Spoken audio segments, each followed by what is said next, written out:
টাকার মাস্তানি করে কি লাভ হবে, ক্ষমতার বাহাদুরি করে কি লাভ হবে, রক্তের গরম দেখাইয়া কি লাভ হবে? যদি তোমার এই গরমটা আমার আল্লাহ পছন্দ না করে, রক্তের গরম দেখায় কি হবে? যদি রক্তের গরমটা আল্লাহর জন্য দেখাইতে না পারো, নামাজ যদি পড়তে না পারো, আল্লাহর নবী বলেন সহিহ হাদিস, বেঈমান আর মুমিনের মধ্যে ব্যবধান হলো নামাজ। বেঈমানেরা নামাজ পড়ে না, মুমিনেরা নামাজ ছাড়তে পারে না। এখন তুমি চিন্তা করো, তুমি মুসলমান দাবি করো অথচ নামাজ আদায় করো না, আল্লাহর কাছে কি জবাব দিবা? জবাবটা ঠিক করিয়া কবর দেশে যাও আর পায়ে হাত রেখে বলবো তওবা করো। আল্লাহ তো অনেক রহমান, অনেক বড় দয়াময়, পাহাড় পরিমাণও যদি গুনাহ করে ক্ষমা চাও, আল্লাহ বলেন গুনাহ নিয়ে ময়দানে ঢুকছু, চোখের পানি ছেড়ে দে, মায়ের গর্ভ থেকে নিষ্পাপ সন্তানের মতো বাড়ির দরজায় ফিরে যাবি।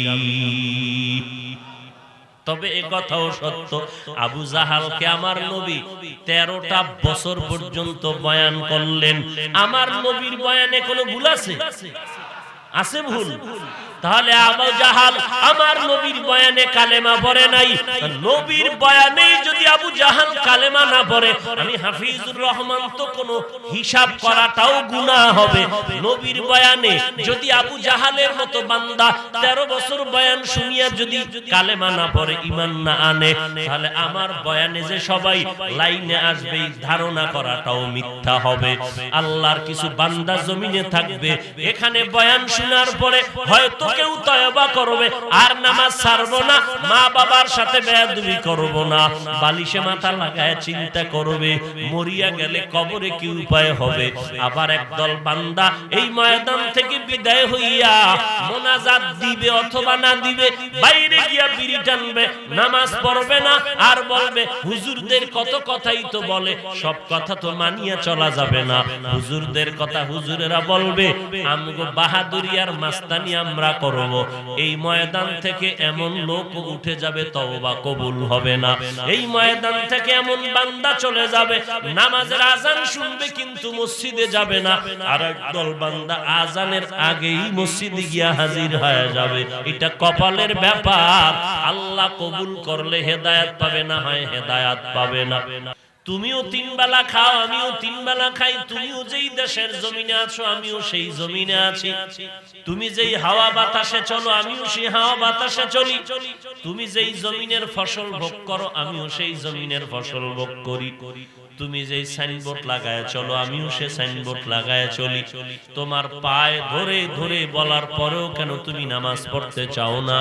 আর আমার গলায় ছুরি আসলেও কেন নামাজ ছাড়তে চাই না? এর একমাত্র কারণ হলো তাকওয়া, মানে আল্লাহর ভয়। हर के दारत खौफे हक दर दिल मदाम जन्नतुल मअवा देहत उरा मकाम जुज़बा हक ची जे मखाज इंसो जा फजले उआ मस्ते दर जुमला जहा।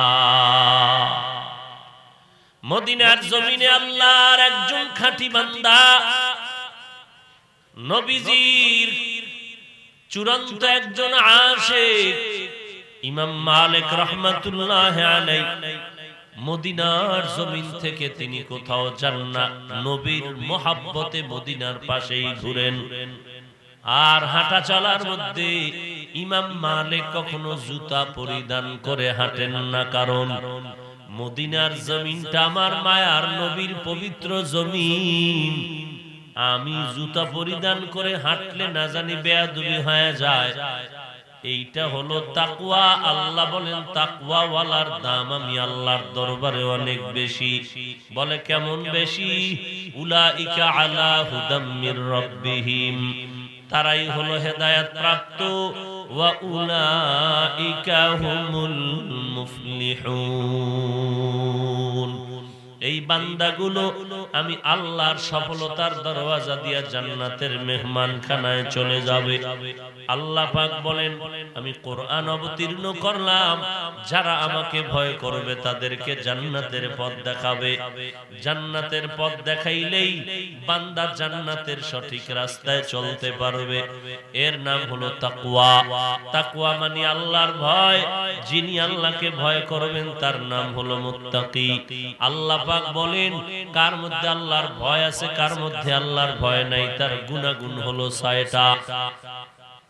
ইউমিনুনা বিল গায়ব ওয়া ইউকিমুনাস সালাহ ওয়া মিম্মা রাযাকনাহুম ইউনফিকুন।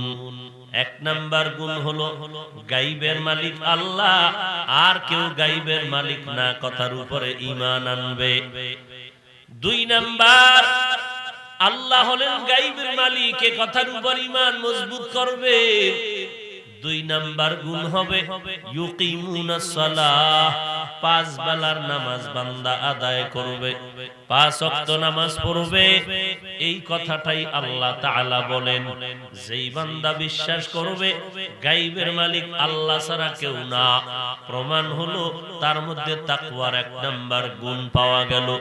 গায়বের মালিক কোনো পীর না, গায়বের মালিক কোনো ওলি না, গায়বের মালিক আমার দুনিয়ার কাউকে আল্লাহ বানান নাই।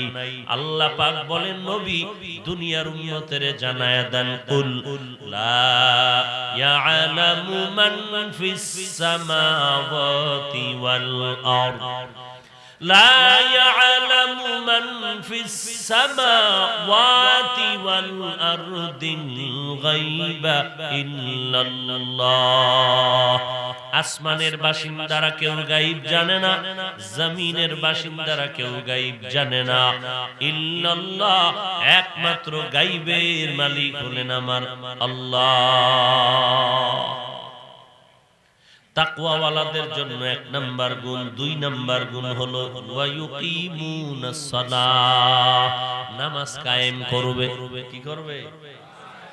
নামাজ কায়েম করবে। আল্লাহ বলেন নামাজ কায়েম করবা। কত ওয়াক্ত নামাজ কায়েম করবে? ও বান্দা কত ওয়াক্ত নামাজ কায়েম করবে? 5 ওয়াক্ত নামাজ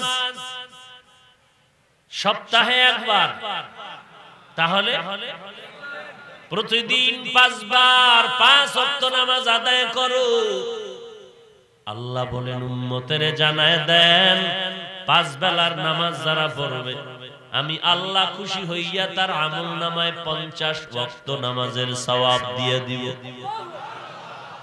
আপনার উম্মতেরে জানায় দেন এশার নামাজ যদি জামাতে পড়ে ঘুমায়, আবার যদি ফজরের নামাজ জামাতে উঠে আদায় করতে পারে, আমি আল্লাহ ঘুমের অবস্থা সময়টাকে নেকের পাল্লায় ওজন দিয়ে দিব। মকুন সুসতি নামাজে পাঞ্জগানা ফাওয়াইলুল লিল মুসাল্লিনাল্লাযীনা মুমিনারা ইনামাজ ইমদাদ দা ইস্তাঈনু আয়াতে কুরআন বাখা। 5 ওয়াক্ত নামাজ পড়ো রে বান্দা। আল্লাহ বলেন নামাজ কায়েম করো। কেমনে কায়েম করবা? তার 1 নাম্বার ব্যাখ্যা হলো নামাজটা তুমি সময় মতো আদায় করে নাও, 1 নাম্বার ব্যাখ্যা হলো। 2 নাম্বার ব্যাখ্যা বান্দা তুমি জামায়াতের সাথে নামাজ আদায় করো, এও হলো নামাজ কায়েম করা। জামায়াতের সাথে নামাজ আদায় করো, নামাজটার ভেতরে খুশু খুজুর সাথে তুমি নামাজ আদায় করো, বা জামাআত নামাজ পড়ো। জামাত ছাড়া নামাজ পড়বা না। মুফতিয়ানে কেরাম ফিকহার কিতাবের মধ্যে লেখেন আল জামাআতু সুন্নাতুন মুআক্কাদাতুন লা ইয়াতরুকুহা ইল্লাল মুনাফিকুন। জামাতে নামাজ পড়া অবশ্য কর্তব্য, সুন্নতে মুআক্কাদা। মুনাফিক ব্যতীত জামাত তরক করতে পারে না। জামাতে নামাজ আদায় করো, এই হলো কায়েমের অর্থ। বা জামাত নামাজ পড়ো। ওয়ারকাউ মা'আর রাকিঈন, জামাতের সাথে যদি নামাজ আদায় করেন, এই যদি হয় নামাজ কায়েমের ব্যাখ্যা। ব্যাখ্যা কিন্তু একটা না, কায়েম করার এটা একটা ব্যাখ্যা হলো সময়, নামাজটা জামাতের সাথে আদায় করো। আর দুইটা ব্যাখ্যা আছে কায়েম করার। ওই দুই ব্যাখ্যা না জানলেই উম্মতের মাঝে কিন্তু পেচ লাগা শুরু হয়ে যাবে। বলে জামাত ছাড়া নামাজ কায়েম হবে না। আল্লাহ তো নামাজ কায়েমের কথা বলছেন, আল্লাহ তো নামাজ পড়তে বলেন নাই। তো নামাজ কায়েম করলে যদি জামাতে পড়া লাগে, আম্মা জানেরাও মসজিদে ঢুকিয়া যাও, আম্মা জানেরা জামাতে শরীক হও। না না, আম্মা জানদেরকে সমাজের মধ্যে কেন চলতে নিষেধ, পর্দা কেন করতে বললেন? এর একমাত্র কারণ উম্মতের জাহান্নাম থেকে বাঁচানোর জন্য। কারণ এই ফিতনা, নারীদের ফিতনা থেকে যেন উম্মতেরা বেঁচে থাকতে পারে। কারণ নারীর চেহারা যেমন আকর্ষণ, নারীর কণ্ঠের আওয়াজটাও তেমন আকর্ষিত আওয়াজ। অতএব নারীর বডি ঢেকে রাখা যেমন ফরজ, তাদের আওয়াজটাকেও কন্ট্রোল করে রাখা ফরজ। এই নারীর দল, খবরদার বেগানার সাথে কখনো কথা বলবা না। এরে বেগানা পুরুষের দল, বেগানা নারীরে কখনো সালাম দিবি না, সালাম দেওয়া জায়েজ নাই। বেগানারে সালাম দেওয়া যাবে না, কারণ সালাম একটা শান্তির আওয়াজ। সালাম হলো মোহাব্বতের আদান প্রদান। এই সালামকে কেন্দ্র করে কণ্ঠের আওয়াজ যখন আদান প্রদান হবে, বেগানার কণ্ঠ যখন আসবে, মোহাব্বত তোমার ভেতরে ঢুকবে। কারণ তোমার অন্তরের মধ্যে ময়লা আছে, নাপাক লাগানো আছে, তোমার ভেতরে যৌবনের নাপাক লাগানো আছে। কণ্ঠ শুনলেও তুমি ওদিকে ধাপিত হয়ে যাবে।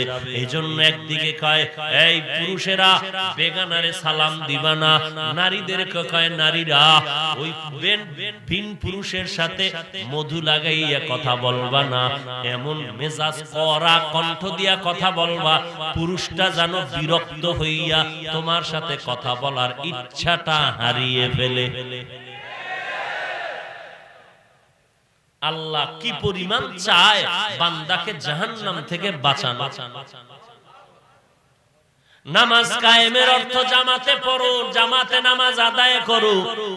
এই মাত্র একটা ব্যাখ্যা, আরো দুইটা ব্যাখ্যা আছে নামাজ কায়েমের। ওই ব্যাখ্যা দুইটা যদি না জানে তারা চিল্লায় বলবে মা বোনদের মসজিদে ঢুকাও। খবরদার মসজিদে নেওয়া যাবে না, মা বোনদের জামাতে নেওয়া যাবে না। বাইতুল্লাহর ইমাম, ইমামুল হারামাইন আল্লামা আব্দুর রহমান আস-সুদাইস দামাত বারাকাতুহুম মক্কায় জুমার বয়ানে বলেছেন কয়েক মাস আগে, এই দুনিয়ার নারীর দলেরা, মহিলারা নামাজ পড়বে ঘরে, পুরুষের জুমার মসজিদে গিয়া রৌদ্র আর বৃষ্টি পেরিয়ে যখন জামাতে গিয়া যেই পরিমাণ সওয়াব পাবে, আম্মা জানের মর্যাদা পুরুষের উপরে বেশি। ও আম্মা জানেরা, আপনাদের কষ্ট করে মসজিদে যাওয়া লাগবে না, ফিতনার আশঙ্কায় যাওয়ার দরকার নাই। ও আম্মা জান, আপনি ঘরের মধ্যে থাকিয়া নামাজ আদায় করবেন। ঘরের মধ্যেই নারীর নিরাপত্তা নাই, আবার হ্যাঁ গেলে কি হইব? এটা নোয়াখালীকে বুঝাইতে আবার ইন্ডিয়ান নতুন বয়ান লাগবো। ঘরের মধ্যে ঢুইকা যদি নারীরে ইজ্জত নষ্ট করে, এই নারীরে রাস্তায় নামাইলে কি পরিমাণ ইজ্জত রক্ষা হবে? এই কথা যারা বুঝো না তোমরা বোকার স্বর্গের বাদশা। এরে নবীর উম্মত, এজন্য নামাজ কায়েমের আরেক ব্যাখ্যা হলো সময় মতো নামাজ পড়ো। ও আম্মা, সময় মতো নামাজ পড়লেও নামাজ কায়েম হয়ে যাবে।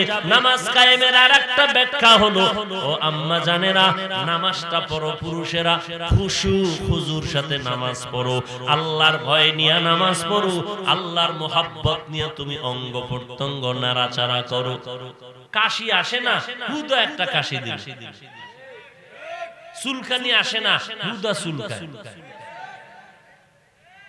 এই যে নামাজ, এ সমস্ত নামাজীর জন্য আল্লাহ কোরআনে কি বলেছেন? ফাওয়াইলুল লিল মুসাল্লিন। ওই নামাজের জন্য ওয়াইল নামক জাহান্নাম, ওয়াইল নামক জাহান্নাম ওই নামাজের জন্য, যেই নামাজি নামাজটা নিয়ে মস্কারি করে, তামাশা করে, হাসি ঠাট্টা করে, রুকুটা যেই রকম দেওয়া দরকার ওই রকম দেয় না, সিজদা যেইভাবে দেওয়া দরকার ওইভাবে দেয় না, রুকুর থেকে সোজা হইয়া ঠিকমতো দাঁড়ানো দরকার দাঁড়ায় না, সিজদার মাঝখানে বসা দরকার বসে না, আল্লাহু আকবার বলিয়া সূরা ফাতিহাটা সুন্দর করে পড়া দরকার পড়ে না, নামাজটা পড়ে দায় সারা মানুষকে দেখানোর জন্য। আল্লাহ বলেন ফাওয়াইলুল লিল মুসাল্লিন, এমন নামাজের জন্য ওয়াইল নামক জাহান্নাম।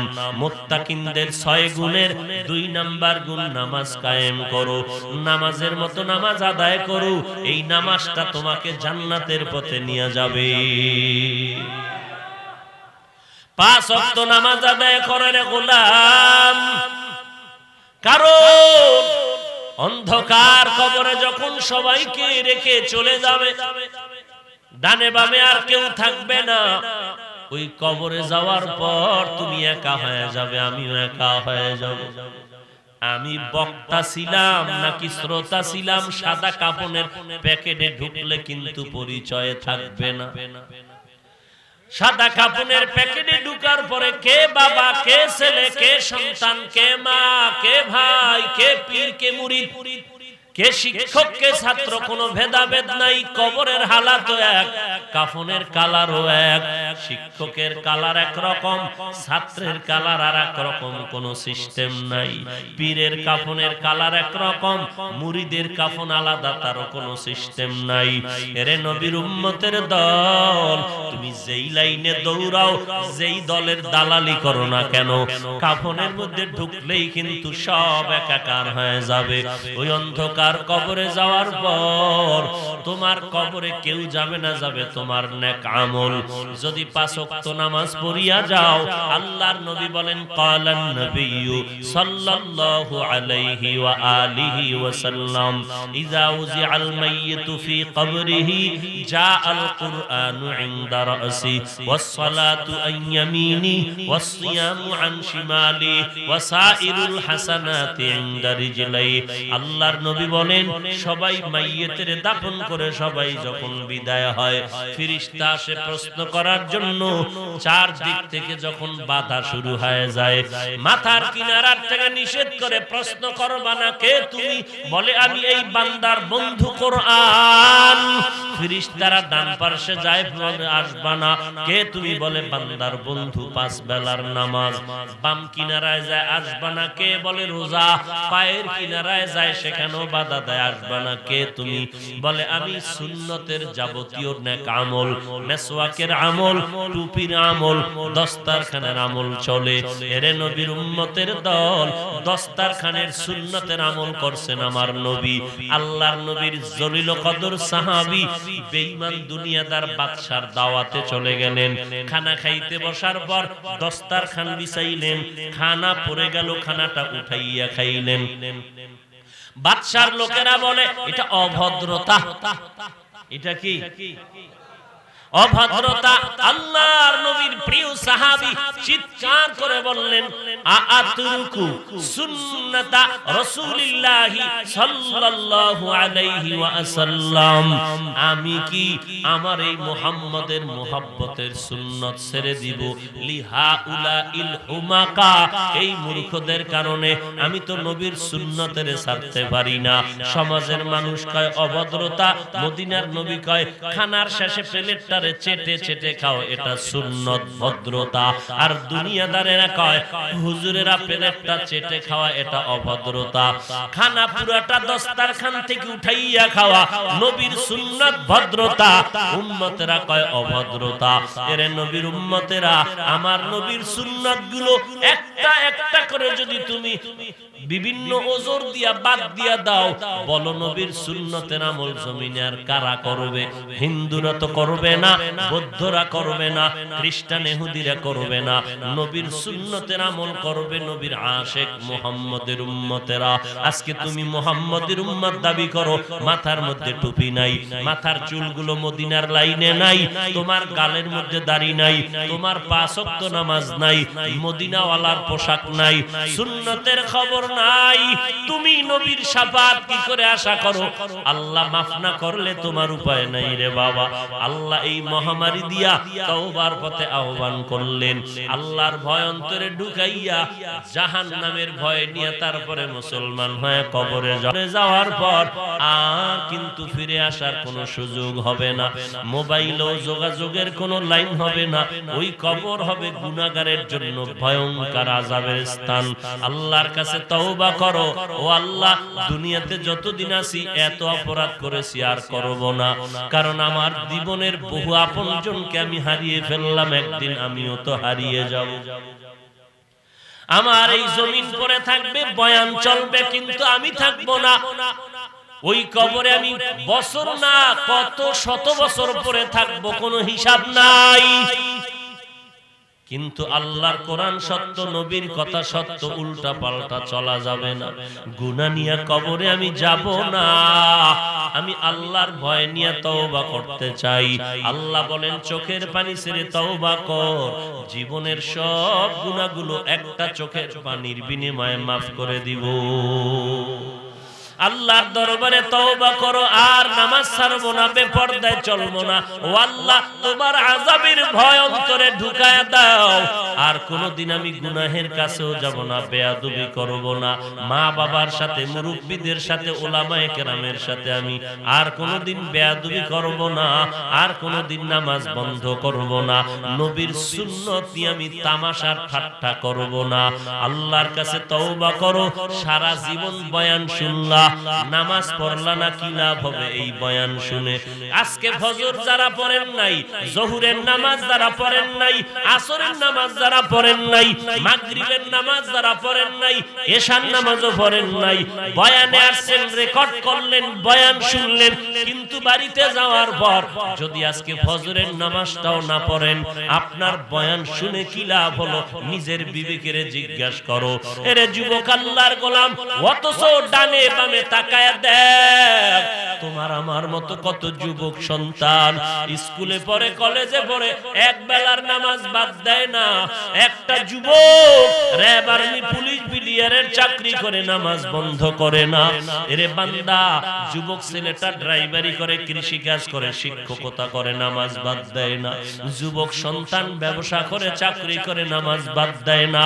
তোমার মতো যুবক যদি শ্রমিকের কাজ করে, কৃষি কাজ করে, নামাজ বাদ দিতে না পারে, তুমি পারলা না কেন নামাজ পড়তে? হিসাব দেওয়া লাগবে। করায় গন্ডায় কি জবাব তুমি আল্লাহর কাছে দিবা? চিন্তা করো। বাহাদুরি তুমি আর কি করবা? এই যুবক, রক্তের গরমে বাহাদুরি কি করবি? তোর পুরা জিন্দেগির বাহাদুরির 1000 কোটি ভাগের 1 ভাগ হবে না নমরুদের বাহাদুরির কাছে, ফেরাউনের বাহাদুরির কাছে, সাজ্জাদের বাহাদুরির কাছে, কারুনের বাহাদুরির কাছে। তোর বাহাদুরির তো কোনো টাইমই নাই। ও সমস্ত বেঈমানগুলোকে আল্লাহ কিভাবে ধ্বংস করেছেন। ফেরাউন নামের একটা মানুষ দুনিয়াতে কোথাও নাই, নাম শুনলে মানুষ ঘৃণা করে। অথচ টাকারও অভাব ছিল না, ক্ষমতারও অভাব ছিল না। কি লাভ হলো ওই ক্ষমতায়, কি লাভ হলো ওই টাকা পয়সায়, যে আজকে তার নামটা দুনিয়ার মানুষ শুনতে চায় না। কাউকে যদি বলেন 1 লাখ টাকা দিব, তোর সন্তানের নামটা ফেরাউন রাখবে? কেউ রাখবে? তাহলে ওই টাকার মাস্তানি করে কি লাভ হবে? ক্ষমতার বাহাদুরি করে কি লাভ হবে? রক্তের গরম দেখাইয়া কি লাভ হবে? যদি তোমার এই গরমটা আমার আল্লাহ পছন্দ না করে, রক্তের গরম দেখায় কি হবে? যদি রক্তের গরমটা আল্লাহর জন্য দেখাইতে না পারো, নামাজ যদি পড়তে না পারো, আল্লাহর নবী বলেন সহিহ হাদিস, বেঈমান আর মুমিনের মধ্যে ব্যবধান হলো নামাজ। বেঈমানেরা নামাজ পড়ে না, মুমিনেরা নামাজ ছাড়তে পারে না। এখন তুমি তুমি চিন্তা করো, তুমি মুসলমান দাবি করো অথচ নামাজ আদায় করো না, আল্লাহর কাছে কি জবাব দিবা? জবাবটা ঠিক করিয়া কবর দেশে যাও আর পায়ে হাত রেখে বলবো তওবা করো। আল্লাহ তো অনেক রহমান, অনেক বড় দয়াময়, পাহাড় পরিমাণও যদি গুনাহ করে ক্ষমা চাও। আল্লাহ বলেন গুনাহ নিয়ে ময়দানে ঢুকছু, চোখের পানি ছেড়ে দে, মায়ের গর্ভ থেকে নিষ্পাপ সন্তানের মতো বাড়ির দরজায় ফিরে যাবি। তবে এ কথাও সত্য, আবু জাহালকে আমার নবী 13টা বছর পর্যন্ত বয়ান করলেন। আমার নবীর বয়ানে কোনো ভুল আছে? আছে ভুল? তাহলে আবু জাহাল আমার নবীর বয়ানে কালেমা পড়ে নাই। নবীর বয়ানে যদি আবু জাহাল কালেমা না পড়ে, আমি হাফিজুর রহমান তো কোনো হিসাব করাটাও গুনাহ হবে। নবীর বয়ানে যদি আবু জাহালের মতো বান্দা 13 বছর বয়ান শুনিয়া যদি কালেমা না পড়ে, ঈমান না আনে, তাহলে আমার বয়ানে যে সবাই লাইনে আসবে ধারণা করাটাও মিথ্যা হবে। আল্লাহর কিছু বান্দা জমিনে থাকবে, এখানে বয়ান শোনার পরে হয়তো কেউ তওবা করবে আর নামাজ ছাড়বো না, মা বাবার সাথে বেয়াদবি করব না, বালিশে মাথা লাগায় চিন্তা করবে মরিয়া গেলে কবরে কি উপায় হবে। আবার একদল বান্দা এই ময়দান থেকে বিদায় হইয়া মোনাজাত দিবে অথবা না দিবে, বাইরে গিয়া বিড়ি টানবে, নামাজ পড়বে না আর বলবে হুজুরদের কত কথাই তো বলে, সব কথা তো মানিয়া চলা যাবে না। হুজুরদের কথা হুজুরেরা বলবে, আমগো বাহাদুরি আর মাস্তানি আমরা করব। এই ময়দান থেকে এমন লোক উঠে যাবে তওবা কবুল হবে না। এই ময়দান থেকে এমন বান্দা চলে যাবে নামাজের আজান শুনবে কিন্তু মসজিদে যাবে না, আর একদল বান্দা আজানের আগেই মসজিদে গিয়া হাজির হয়ে যাবে। এটা কপালের ব্যাপার, আল্লাহ কবুল করলে হেদায়েত পাবে, না হয় হেদায়েত পাবে না।